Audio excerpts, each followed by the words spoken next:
16 na bangkay ang na-recover ngayong araw sa landslide sa Maco, Davao de Oro. Sa kabuuan, 27 na ang naitalang patay. Sa kabila niyan, himala namang nahukay ang isang bata na halos 3 araw nang nakabaon sa guho. Live mula sa Mawab, Davao de Oro, may report si Argel Relator ng GMA Regional TV 1 Mindanao. Argel? Atom, sa gitna nga ng trahedya ay nagbigay ng pag-asa ang pagkakasagip kanina ng isang batang natabunan ng landslide. Buhi oh! Anghel. Makalipas ang halos 3 araw mula nang magka-landslide, buhay na nahukay ang isang 3 taong gulang na babae.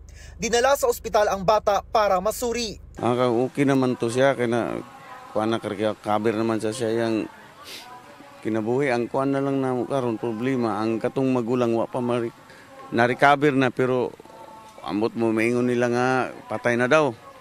Si JL Texon na pasahero rin ng bus, ibinahagi sa social media ang mga larawang balot siya sa putik.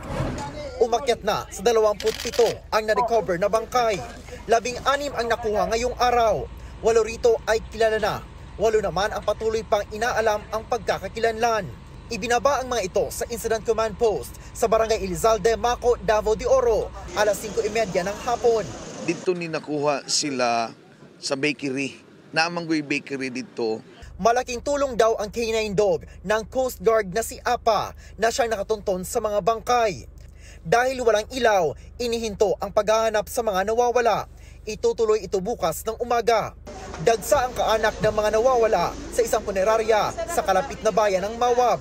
Pinangunahan ng NBI ang victim identification at post-mortem stage. Matapos maproseso ang mga bangkay, pinapila ang mga kaanak upang kilalanin kung naroon ba ang kanilang kaanak.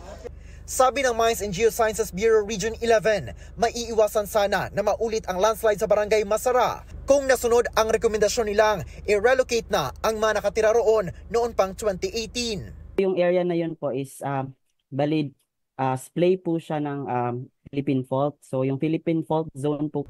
Natukoy na dati pang landslide-prone area ang lugar. Depensa ng Provincial Government ng Davao de Oro, matagal na nilang idineklarang no-build zone ang lugar.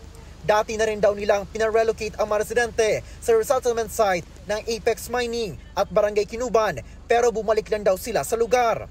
Tingin naman ng Office of Civil Defense, hindi sapat na may malilipatan lang. Merong likelihood sustainable.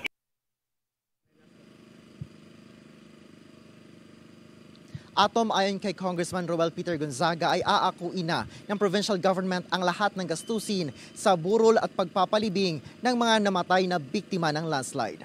Atom. Maraming salamat, Argel Relator ng GMA Regional TV 1 Mindanao. Mga kapuso, alamin ang State of the Nation. Mag-subscribe sa GMA Integrated News sa YouTube.